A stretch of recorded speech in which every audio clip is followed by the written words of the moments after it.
La planète au trésor de Disney. Tirez! Le capitaine Nathaniel Flint se tenait sur le pont de son navire, hurlant l'ordre d'attaquer à son équipage de pirates. Un nouveau navire marchand était à sa merci. Les hommes de Flint s'emparèrent du navire et de ses richesses, puis aussi mystérieux qu'ils étaient apparus, les pirates s'évanouirent sans laisser de traces. Les années passèrent, Flint, le pirate le plus terrifiant de la galaxie, n'était plus. Pourtant, sa légende continuait. Les histoires qu'on racontait sur lui étaient-elles vraies?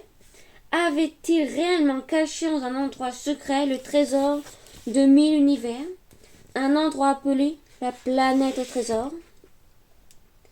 L'histoire du trésor de Flint avait toujours passionné le jeune Jim Hawkins. Tout en chevauchant son surf solaire au-dessus de la ville encore endormie de Bunboy, Jim rêvait de trouver le trésor légendaire. Mais les rêves, c'est tout ce qui restait à Jim. Son père était parti depuis longtemps déjà. Sa mère, Sarah, s'occupait désormais seule de l'auberge de Bunboy. Les choses n'avaient donc pas été faciles pour Jim et sa mère. Un jour, Jim monta sur le toit de l'auberge pour s'isoler. Il ne se savait pas que sa vie était sur le point de changer. Soudain, un vaisseau spatial s'écrasa près de l'auberge. Jim se précipita vers l'épave et y découvrit un extraterrestre à la tête de tortue, Billy Bones, qui tentait de s'extraire des décombres. « Il est après moi. Tu dois m'aider à me cacher, petit gars. » Haletant Billy Bones, Jim soutient le blessé jusqu'à l'auberge. Madame Higgins et son ami Dr. Drew Doople furent surpris de voir Jim et Billy Bones entrer en trébuchant. « Il est blessé? Nous devons l'aider, » supplia Jim. Malheureusement, personne ne pouvait aider Billy Bones. Il tendit à Jim une étrange sphère. « Il va bientôt venir. Il ne faut pas qu'il trouve cela. » chuchota Bones. Puis, dans un dernier souffle, il avertit Jim. « Prends garde, cyborg. » Soudain, un grondement se fit entendre à l'extérieur. Jim courut à la fenêtre et vit des pirates qui se dirigeaient droit sur l'auberge. « Vite, il faut y aller !» s'exclama Jim. Tous s'enfuirent par une fenêtre du grenier alors que les pirates attaquèrent l'auberge.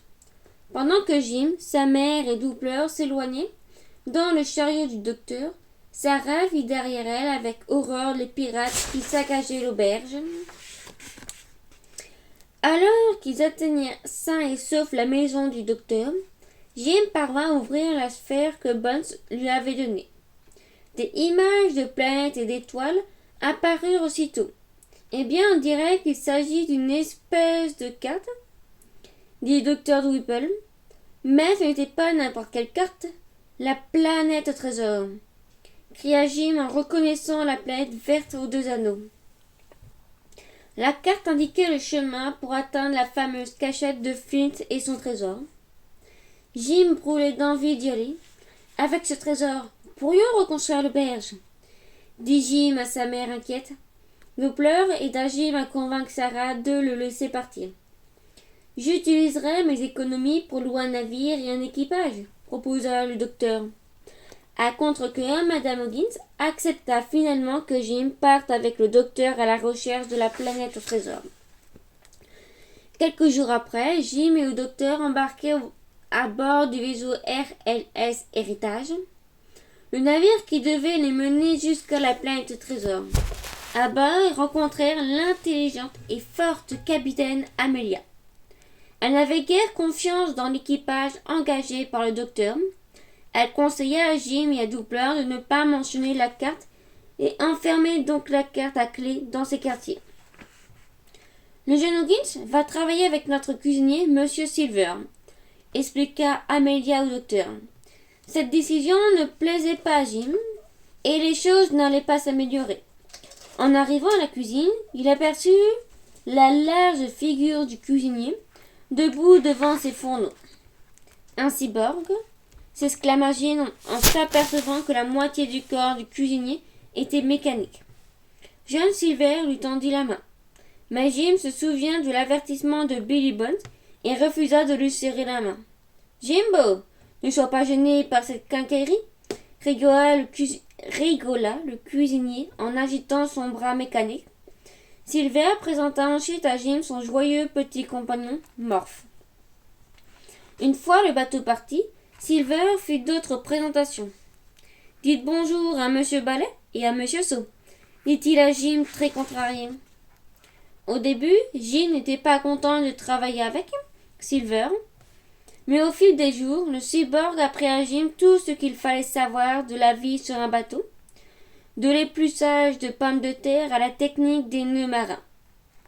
Bientôt, Jim fut en admiration devant John Silver, et Silver, lui, était fier du garçon qui commençait à montrer de grands talents de navigateur spatial. Il y a de la grandeur en toi, dit-il à Jim, mais il faut bien tenir le gouvernail et surveiller la carte pour garder ta direction. Et une fois décidé, il faut suivre cette direction quoi qu'il arrive. Pour Jim, Silver était le père qu'il n'avait jamais eu. Un jour, Jim surprit une conversation entre Silver et le reste de l'équipage. Ils se préparaient à prendre le commandement du navire et à chercher le trésor eux-mêmes. Silver et l'équipage étaient en fait des pirates. Un des pirates accusa Silver d'être trop proche de Jim. « Je pense que tu aimes bien ce garçon, dit-il. « Je n'aime qu'une seule chose, le trésor de Flint, répondit Silver. Jim était effondré, mais il savait qu'il devait prévenir le capitaine Amelia et le docteur Doppler. Soudain, la vigie cria « Planète !» La planète au trésor était en vue. Les pirates se ruèrent sur le pont, mais Silver retourna à la cuisine et vit Jim. Un seul regard lui permit de savoir que Jim avait tout entendu la conversation des pirates. Alors il bloqua la sortie. Jim saisit un pic qui coinça dans la jambe mécanique du vieux cyborg, puis il courut à la cabine du capitaine Amelia. Silver le suivait de près. « Changement de plan, les gars !» cria-t-il aux pirates. « On agit maintenant !» Le capitaine Amelia réagit rapidement quand Jim lui raconta les plans de Silver. Elle confia la carte à Jim, puis le docteur Doppler, Jim, Morph et elle s'enfuirent à bord d'une des chaloupes du navire. Les pirates tirèrent au canon sur la chaloupe, la forçant à atterrir brutalement sur la planète au trésor. Amelia était blessée, mais elle savait qu'il ne fallait pas s'arrêter, car les pirates allaient les rattraper. Il faut trouver une position où l'on puisse mieux se défendre. Monsieur Hoggins, allez voir à l'avant. Ordonna-t-elle à Jim. Morph et lui avancèrent dans un paysage qui ressemblait à une jungle. Il n'était pas encore très loin lorsqu'un étrange robot, sautant sur Jim et le serra dans ses bras. « Pardon, mais après 100 ans de solitude, on perd un peu la boule, » dit le robot nommé Ben, bio-électronavigateur. Ben avait appartenu au capitaine Flint, mais il ne pouvait les aider à trouver les trésors, car Flint lui avait enlevé une puce de sa mémoire. Tout ce dont il pouvait se souvenir, c'est que le trésor se trouvait au centre du mécanisme. Ben montra sa maison à Jim, une ancienne tour sur une colline. Cela semblait parfait pour se cacher, alors Jim y amena Amelia et le docteur. Malheureusement, il ne fallut pas longtemps aux pirates pour les retrouver. Ils capturent Jim et ses amis et Silver reprit la carte. Silver ne parvint pas à ouvrir le globe, alors il ordonna à Jim de le faire. Jim refusa. « Si tu prends la carte, tu me prends avec elle, » insista Jim. Comme il n'avait pas d'autre solution, Silver accepta à contre-cœur d'emmener Jim avec lui à la recherche du trésor. Jim en tête, les pirates et leurs prisonniers suivirent le chemin qui montrait la carte. Ils atteignirent une colline où étaient gravés de curieux symboles. Jim remarqua au creux où le globe s'insérait parfaitement comme une clé. Quand il l'inséra, un tableau de contrôle apparut. Formidable, murmura Silver. Jim pressa quelques boutons et une porte de lumière triangulaire apparut. Jim comprit que cette porte était en fait un passage qu'il pouvait ouvrir sur n'importe quel point de la galaxie. C'est donc ainsi que faisait Flint, dit Jim. Il expliqua que Captain Flint pouvait aller partout, voler un trésor et ensuite disparaître en passant le portail. Mais où a-t-il tout caché? Où est ce formidable trésor? Demanda Silver. Jim se souvient que Ben avait dit que le trésor se trouvait au centre du mécanisme. Alors il programma le portail pour aller au cœur de la planète. Pendant que quelques pirates montaient la garde autour des captifs, les autres passèrent le portail de l'autre côté. Quelque chose d'exceptionnel les attendait. Le trésor des 1000 univers. Youpi! Hurlèrent les pirates. Jim, cependant, était plutôt intéressé par le vieux bateau pirate de Flint. Accompagné de Ben, il se faufila à bord. Une fois sur le pont, il s'arrêta net devant un horrible spectacle. Captain Flint? Arrêta Ben, assis sur un vieux fauteuil, se tenait le squelette du capitaine Flint. Et dans sa main, il tenait la puce manquante de la mémoire de Ben. Jim s'approcha et prit délicatement la puce. Ne bouge pas, Ben, dit Jim en remplaçant la puce dans la tête du robot. Ben frissonna quelques instants, puis sa figure s'éclaira d'un grand sourire. Waouh, tout me revient, toute ma mémoire. Comme Flint m'avait enlevé ses souvenirs, il n'avait pu parler à personne de son attrape-nigo.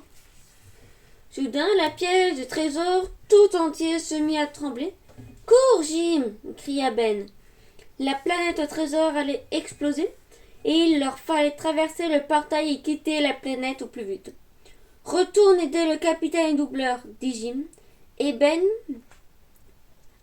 puis il essaya de faire bouger le navire de Flint. Pendant que la pièce s'effondrait autour de lui, pris de panique, les pirates s'enfuirent, sauf Silver. Silver avait suivi Jim. Quand ce dernier finalement réussit à faire bouger le navire, quelle ne fut pas sa surprise de voir Silver sur le pont. Silver se rendit compte que le navire rempli de trésors allait tout ce qu'il allait pouvoir être sauvé désormais. Ah, Jimbo, dit-il, tu es vraiment la 7e merveille de l'univers. Jim attrapa un sabre et reculez, cria-t-il. Je t'aime bien, petit gars, mais je suis arrivé trop près du but pour te laisser te mettre entre ce trésor et moi, dit Silver. À cet instant, une explosion faillit renverser le navire. Silver réussit à s'accrocher au bastingage avec son bras mécanique, mais Jim, lui, passa par-dessus bord.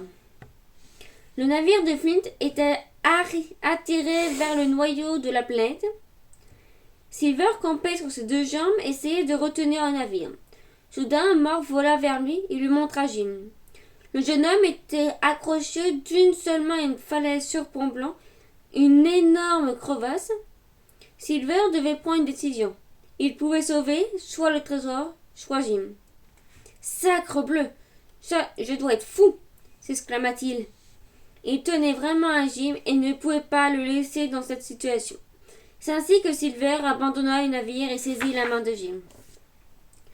Ensemble, Jim, Silver et Morph purent traverser le portail et rejoindre le vaisseau RLS Héritage. Amelia Doppler et Ben, profitant de la panique des pirates, avaient réussi à reprendre le contrôle du navire. « Vite, vite! Il ne nous reste plus que 2 minutes et 34 secondes exactement avant la destruction de la planète !» cria Ben. « Nous n'y arriverons jamais !» hurla Doppler. Mais Jim avait une idée. S'il pouvait atteindre le tableau de contrôle, il pourrait ouvrir le portail avec un autre point de la galaxie. Traverser le portail leur permettrait alors de se mettre à l'abri. Avec l'aide de Silver, Jim confectionna rapidement un surf solaire de future fortune.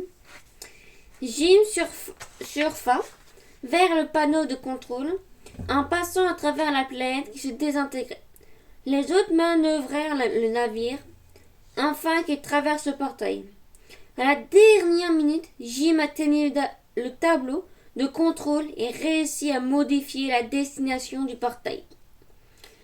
Au moment où la planète au trésor explosait, l'héritage traversait le portail, suivi de près par Jim sur son surf. Quand Jim atterrit sur le pont, tous applaudirent. N'avais-je pas dit que ce garçon avait de la grandeur en lui? Demanda fièrement Silver. Je n'étais certes pas très orthodoxe, mais c'était diablement efficace, dit Amelia. Elle dit aussi qu'elle serait ravie de recommander Jim à l'Académie interstellaire. Attends un peu que ta mère apprenne ça, s'exclama le docteur Doppler. Jim se tourna vers Silver, mais Sickborn avait disparu. Jim le retrouva dans le hangar, où Morph et lui détachaient une chaloupe. Jim savait que Silver devait partir pour éviter la prison. Alors il lui ouvrit les portes du hangar. Que dirais-tu de venir avec nous? Proposa Silver. Jim fit signe que non. Il avait encore des rêves à réaliser. Le vieux cyborg le comprit. Toi, tu vas décrocher les étoiles, dit-il à Jim. Il lui tendit une poignée de bijoux qu'il avait pu sauver. C'est pour ta chère mère, afin qu'elle puisse reconstruire son auberge, expliqua-t-il. Puis, laissant Morph avec Jim, le cyborg partit dans le ciel. Après avoir reconstruit l'auberge de Rainbow, Jim et sa mère organisèrent une grande fête. Jim portait fièrement l'uniforme de l'Académie interstellaire, avec l'avenir brillant qui s'offrait à lui. Jim regarda les étoiles avec gratitude. Il vit dans le ciel la lueur du pirate qui l'avait aidé à trouver le plus grand trésor de tous, le trésor qui était en lui.